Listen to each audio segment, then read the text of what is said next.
विषयाला धरून मगापासून बडबड कसा करीन मी? विषयाला धरून बोलायचं काय काम शासकीय असं शासकीय म्हणजे तुम्हाला मी 2 वर्षाला तुमच्याकडे चक्रा मारतोय. 2 वर्षाखाली ऑफलाईन फाईल दिली, पुन्हा मला असंच करा, सूचित नाव नाही मी सूचित करा. 11 वर्षानंतर मी मला 2 वेळेस रजिस्ट्री करायला लावली यांनी.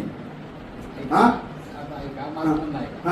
त्याच्यामध्ये जर आक्षेप आलेला असेल तर आक्षेप साधा सिंगल जरी आलेला असेल ना तर आपल्याला डिसाईड करावं लागतं. अहो मी काय म्हणतो त्याच्यात तुम्हाला आता माझ्या नावाचा आक्षेप कसा येऊ शकतो? कारण त्या पार्टीची माझी खरेदीच नाही, खरेदी नाही हे मान्य. त्याचा माझा कसा येऊ शकतो? मला सांगा बरं तुम्ही. मला त्या दिवशी यांनी मला त्या दिवशी यांचा जे दलाल वकील आहे ते नको, त्याच्यामुळेच हे सगळं व्हायलंय. त्यानं मी काय म्हणतो माझे कागदपत्र तुमचे ओके आहेत ना? माझे कागदपत्र तुम्ही 11 वर्षानंतर मला डबल रजिस्ट्री करायला लावली ना? मग तुमच्या त्या दिवशी तुम्ही इथं होता, तुमच्या लेखक काय म्हणले हे कागदपत्र ओके तुम्ही ऑनलाईन करा. मग ऑनलाईन करून मी मला दिल्यानंतर पुन्हा म्हणले शपथपत्र द्या, शपथपत्र ऑनलाईन केलं. एवढं दिल्यानंतर ओके म्हणून सांगितलं आता तुम्ही या महिन्याभरात तुमचं नाव लागून जातंय. आता मला आता 2 मिनिटं फक्त माझं आहे का?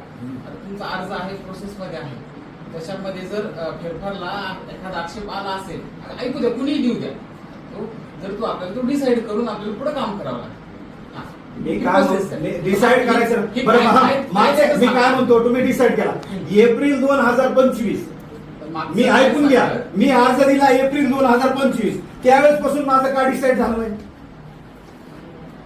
मला आज या उद्या या आज या उद्या हे कशामुळे मला 2 वर्षापासून काय सांगते मला हे? 2 वर्ष काय केलं? ऑफिस झोपी घेत आहे का? सकाळी मी आज इथं ह्या ऑफिसला 11:30 पर्यंत होतो. ऑफिस मध्ये होतोय हे किती वाजता ऑफिस चालू होते तुमचं?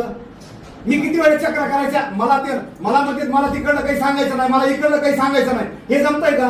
मी रोज उठून कुठपर्यंत चक्रा करायच्या? हा आज मी तेच मी सांगायला ना मी रमेश गणेश चंद्र चौधरीचा स्पॉट पंचनामा केला. 2.5 लाख रुपये घेतले तिथं नाव लावायला. त्याचा आक्षेप मिळवाले त्यांनी द्यायचा घेतला. मला तुमच्या ऑफिस मधून सांगते ते तुमचं नाव लावायला 50,000 रुपये पाहिजे.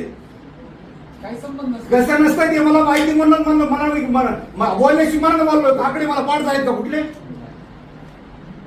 आणि आज मला काय म्हणायचं तुम्ही आज सभ्यपणाचं आव्हान इथे करा. माझ्या नावाचा आक्षेप आताच कसे आक्षेप आले हो? इतके दिवस का केले? 2 वर्षाला मी चक्रा मारतोय ऑफिसला, त्याचं काय? आता हे बघा नाही गायकवाड साहेब तुम्ही समजून घ्या. तुम्ही सगळे ऑफिस मध्ये मला रोज बघता होईल किती. मग 1 दिवस तरी कोणी म्हणलं किती चक्रा मारायला? 2 वर्षाला चक्र मारलं. एक शब्द नाही. मॅडम मी दरबारला मला आडव बोलते, मी गबसतोय. लेडीज असते वाचायला जाऊ द्या म्हणून. मला काय म्हणायचं साधा सही शिक्का त्या दिवशी दिला नाही. असू द्या ठीक आहे, तुम्ही मला मान्य केलं का नाही? मग कुठपर्यंत त्रास काढायचा मी? हा कुठपर्यंत त्रास काढायचा मला सांगा. मी आज 2 वर्ष काय चक्रा मारायच्या? आणि आज मला सांगा